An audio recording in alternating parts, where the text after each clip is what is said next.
Hay libros inolvidables que nos permiten entender algo de este mundo, sentir la vida de otro modo, vivir más veces.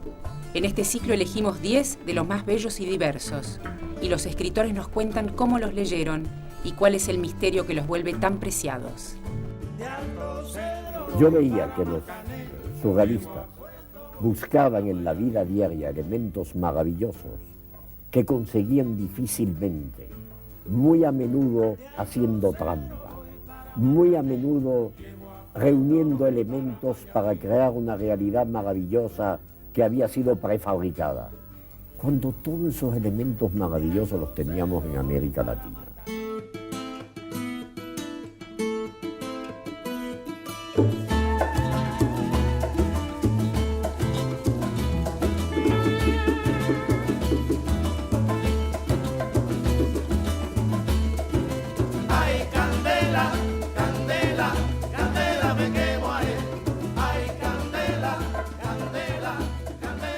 Hoy vamos a asistir a una novela carnaval, porque realmente Concierto Barroco es un carnaval de euforia y desvelos. El autor, Alejo Carpentier, cubano, la escribió ya tardíamente, en 1974. Mucho antes había nombrado uno de los movimientos más importantes de la literatura latinoamericana, que es el realismo mágico. Carpentier le atribuía el epíteto de real maravilloso. Y realmente esta novela es un derroche espléndido de palabras, de sentidos, de sabores, de citas. Y es quizás la novela que más revolucionó la lengua española en continente americano. Justamente Concierto Barroco plantea dos grandes encuentros que podemos verlos como choque o como amorío. Por un lado, América, el continente de la abundancia, de la riqueza, del calor.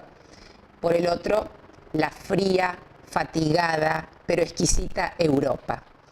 Y en ese cruce, Carpentier plantea un concierto insólito, tan ficticio como sublime, entre músicos de la talla de Vivaldi, Händel, Stravinsky y una breve aparición de Louis Armstrong.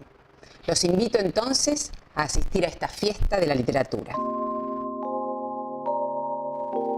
Alejo Carpentier nació en La Habana en 1904 y a los 12 años se fue a vivir a París, donde trabó amistad con los artistas y escritores del movimiento surrealista como Chirico, Eluard, Aragón, Picasso o Breton.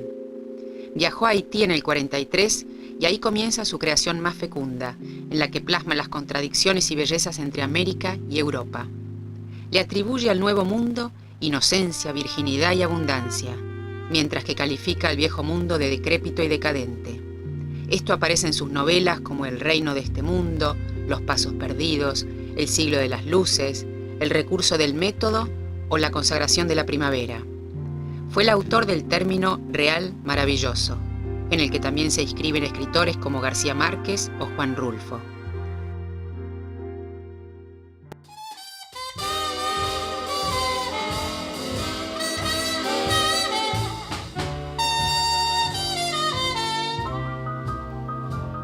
You don't add up too much. Ain't got that glamour touch. Though good luck may be with you, baby, and though your future days be clear, yeah, there won't be another to treat you like a brother.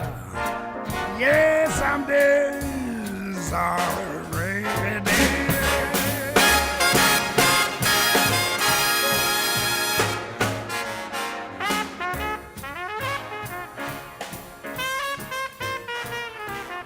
Guillermo, contame cómo llegó Concierto Barroco a vos, o qué encontraste en el barroco que formula Carpentier para tu propia escritura, tus poemas. ¿Lo tomaste?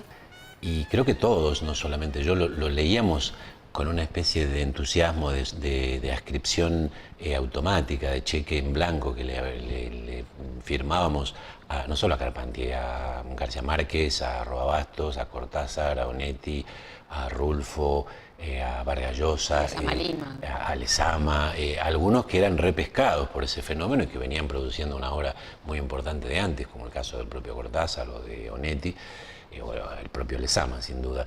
Y Carpentier entraba dentro de ese mapa, de esa literatura que nos provocaba la convicción que en el caso de Carpentier, en este libro en particular y en su obra en general, está apoyada incluso por declaraciones programáticas de él en ese sentido, de que era una afirmación latinoamericanista para escribir y para pensar lo latinoamericano. Era intentar decirle a esa hegemonía europea o norteamericana, nosotros tenemos no solo nuestra idiosincrasia, nuestra manera de vivir nuestra vida, nuestra historia, nuestros modos de hacer política, nuestra economía, que en gran medida es producto o consecuencia de los grandes desastres que ustedes han hecho y siguen haciendo en nuestro continente, sino que tenemos una manera de imaginarnos a nosotros mismos, de soñarnos.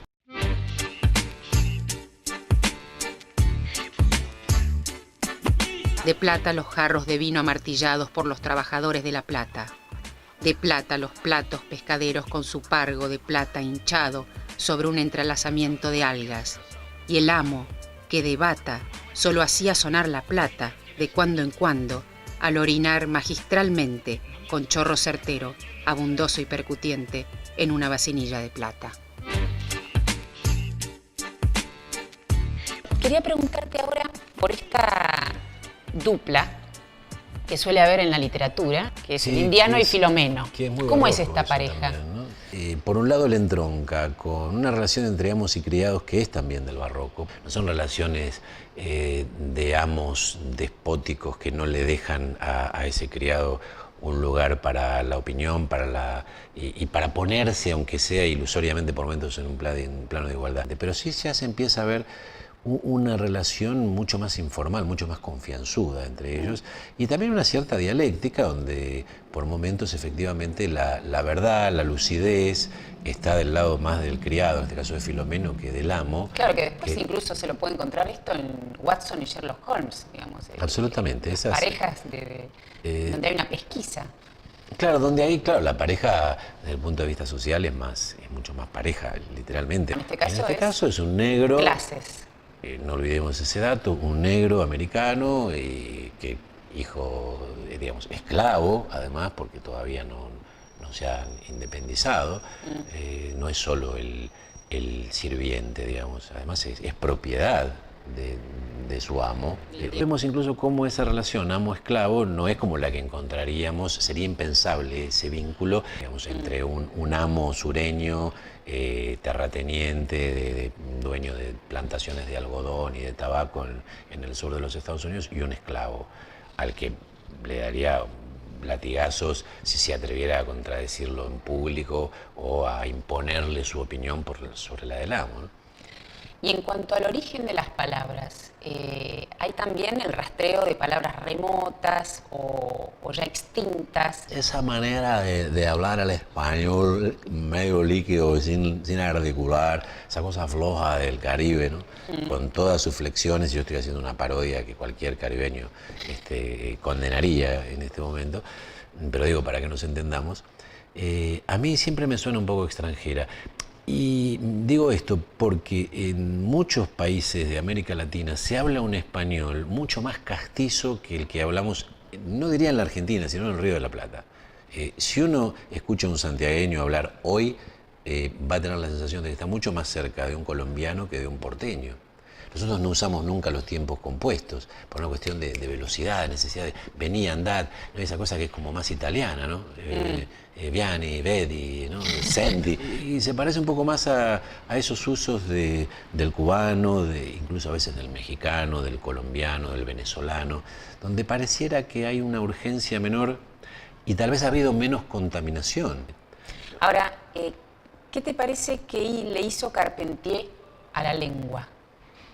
Yo creo que nos convenció, algunos hasta el día de hoy, de que el barroco era una apuesta legítima que permitía porque el barroco no es solo que la frase esté dada vuelta y rebuscada y que se demore más en la distancia entre el sujeto y el predicado. En lugar de decir, maté a mi madre, decir yo, aquel que alguna vez he sido, a esa mujer que después de tanto sufrir me dio la vida por vicisitud, la he matado. No. Entre ese maté a mi madre, el barroco pone todo eso, pero hace muchas otras cosas. Mezcla lo alto con lo bajo, lo claro con lo oscuro, lo blando con lo duro. Y me parece que Carpentier encontró una manera americana de hacer esas mezclas. Escuchemos un poco, si nos elegís un momento, ¿Cómo no? de esa mezcla. Sí, yo leería el comienzo del capítulo 4 porque hay una descripción que permite ver claramente cómo suena, ¿no?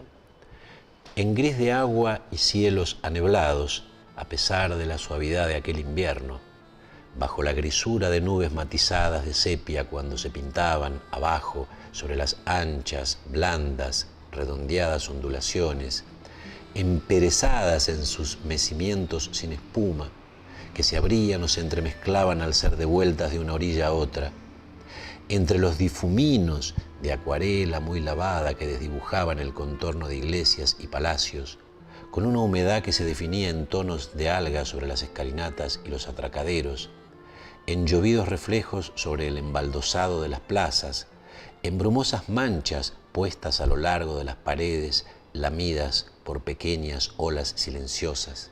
Cuando uno entra en esa respiración, uno encuentra otra verdad de la lengua, que es una verdad no solo semántica, es una verdad sintáctica, es una verdad rítmica, es una verdad musical, donde uno se encuentra con un español que, así como hablaba de nuestras particularidades casi por la positiva o por el orgullo de decir, los porteños hablamos distinto, también hay un empobrecimiento a veces de la lengua, y que hoy en día además se vive en los medios y en el uso de 14 palabras para decir todo y que termina rápidamente para liquidar algo en un ya fue o en un bueno nada. Listo. ¿No? En un bueno nada, que me parece el fracaso total del lenguaje, digamos. Uno, para decir que no tiene más nada que decir, dice, bueno, nada, nos separamos, dice.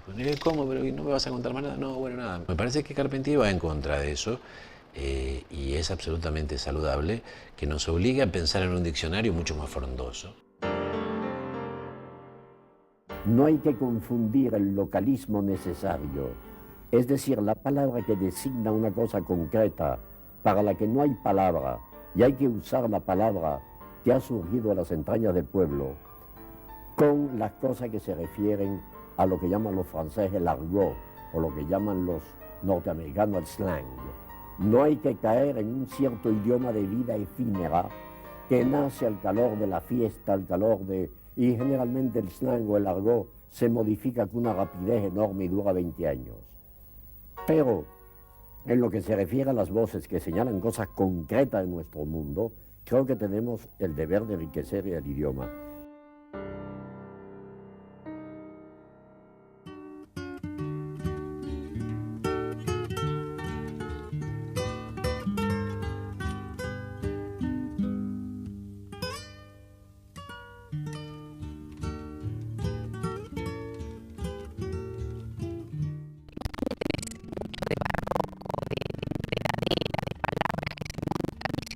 Unas con las otras.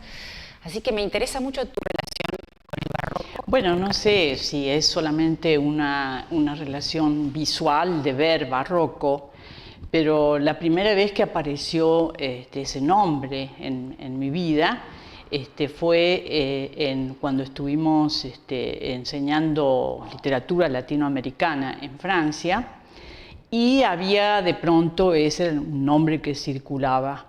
Y tampoco he leído de una manera maniática Carpentier, ni he estado todo el tiempo leyéndolo, pero tengo un gran respeto por ese personaje y por su prosa, su escritura, su vida política, su vida pública y, bueno, y su persona, ¿no?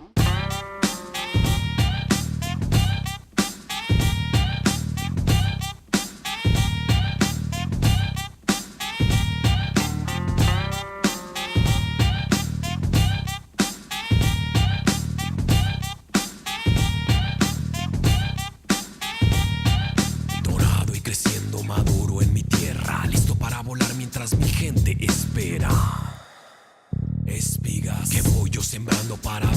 germinal. Viento del norte, pensamiento y vida a San Pedro. Lo traigo entre el aliento y saliva que suelto. Cada momento que siento correcto y lo hago completo y directo. Sí, señor. Sí, señor. Sí, señor.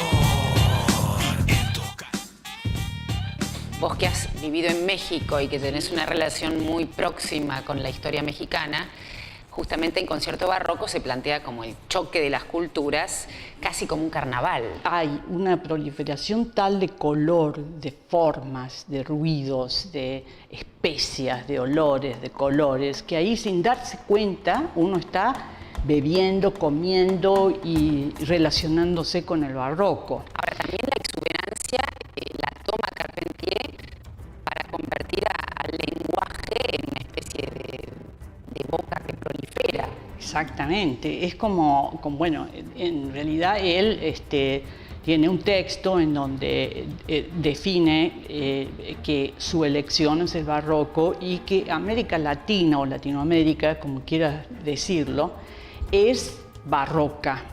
En ese momento él está pensando en los grandes escritores de mediados del siglo XX y finales del siglo XX, qué sé yo, está pensando, me imagino, en toda la literatura que llevó adelante García Márquez con el realismo mágico, desde Lezama Lima a Cabrera Infante, pasando por, ¿quién más? Sarduy, y toda la literatura que tiene esa riqueza de la lengua, que apuesta a la riqueza de la lengua.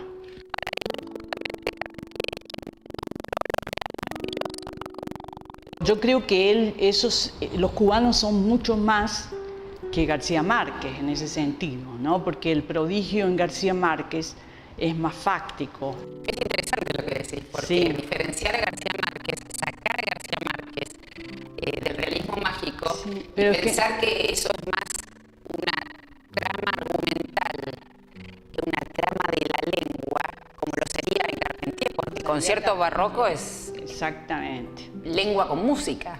Exactamente, y que solamente, incluso él es un tipo que apuesta a una visión casi enciclopédica de la palabra y de la lengua, porque no sé si te diste cuenta todas las palabras que habría que buscar en el diccionario, es decir, busca remotos términos de la España o de los países en sus comienzos, en las formas coloniales, es decir, trae palabras que ya no se usan.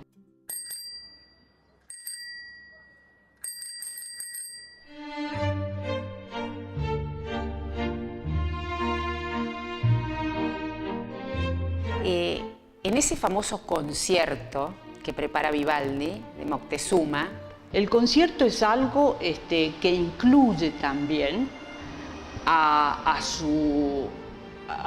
Filomeno, que es su, ¿qué diríamos?, su sirviente. Él es el negro, además, que trae toda la cultura afro, y la afrocubana y la afroamericana. En un momento dado, además, Filomeno, el negro, entra a tocar ollas y... Exactamente, en el concierto él va y rescata de la cocina de las monjas mientras se come unas ensaimadas, que es una especie de galleta muy mexicana, y se come las ensaimadas y va y busca las ollas, y después hace música con un rallador, con una llave raspándola sobre el rallador de queso, ¿no? Es decir, no hay tiempos, y eso que es una obra musical, pero los tiempos están como trastocados, como, ¿cómo se dice?, cronológicamente errados, ¿no? Bueno, porque además hay un diálogo entre Vivaldi, que es de... Sí. En este barroco entra también una cosa cubista de cortes, separaciones, de vanguardia, a la que no podía no pertenecer un hombre como Carpentier, es decir, un tipo de vanguardia que tenía que ver también con sus posiciones políticas, ¿no? El barroquismo es un lujo en el arte, no es decadencia, como se ha dicho. El barroco se produce, por el contrario, en momentos de máxima fuerza de ciertas culturas. Creación rica, que no necesita circunscribirse y que admite lo que los compositores llaman la forma abierta, es decir, la forma que permite expansión. El barroco era más bien como, era algo que se podía atribuir a todas aquellas escrituras que ofrecen una resistencia, ¿no? Que no te favorecen y no te facilitan la entrada. Hay ribetes. Sí, porque tienen una relación con la palabra en la que entra la masa, es decir, más que la línea. Esa era su teoría. Y la masa es todo ese conglomerado de sensaciones, de formas, que decíamos al principio, ¿no? Y con respecto a tu propia escritura y lo que vos buscás en la literatura, ¿cómo sería este ideal de belleza de Carpentier? ¿Te llega, te convoca? Me llega mucho, me hace sonreír, es una gran comedia, es una cosa lujuriosa, si se quiere, la manera en que él habla del sexo, del apareamiento, toda esa cosa tan profana, tan... Bueno, todo eso me interesa muchísimo. Bien quisiera yo escribir una página como la de Carpentier. Y contame, ya que toda esta forma de escribir te llega y te llama, ¿cuál sería un párrafo para leer? A ver qué tengo. Jorge Federico Händel se entregaba a deslumbrantes variaciones que atropellaban todas las normas del bajo continuo. «Dale, sajón del carajo», gritaba Antonio. «Ahora vas a ver, fraile putañero», respondía el otro, entregado a su prodigiosa inventiva, en tanto que Antonio, sin dejar de mirar las manos de Doménico, que se le dispersaban en arpegios y floreos, descolgaban arcadas de lo alto, como sacándolas del aire con un brío gitano, mordiendo las cuerdas, retozando en octavas y dobles notas, con el infernal virtuosismo que le conocían sus discípulas. Y parecía que el movimiento hubiese llegado a su colmo, cuando Jorge Federico, soltando de pronto los grandes registros del órgano, sacó los juegos de fondo, las mutaciones, el plenum, con tal acometida en los tubos de clarines, trompetas y bombardas que allí empezaron a sonar las llamadas del juicio final. «El sajón nos está jodiendo a todos», gritó Antonio, exasperando el fortísimo. «A mí ni se me oye», gritó Doménico arreciando en acordes, pero entre tanto Filomeno había corrido a las cocinas trayendo una batería de calderos de cobre de todos tamaños, a los que empezó a golpear con cucharas, espumaderas, batidoras, rollos de amasar, tizones, palos de plumeros, con tales ocurrencias de ritmos, de síncopas, de acentos encontrados, que por espacio de 32 compases lo dejaron solo para que improvisara. «Magnífico, magnífico», gritaba Jorge Federico. «Magnífico», gritaba Doménico, dando entusiasmados codazos al teclado del clavicémbalo.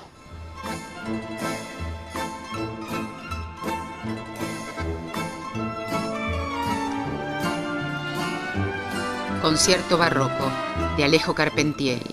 Es una novela para escuchar, para ver, para palpar. Trae todos los rumores de América y los sonidos de Europa. Es un concierto en el que las palabras vibran como si fueran las cuerdas de nuestra historia más arraigada. Hay que dejarse llevar para escuchar el sonido de lo escrito.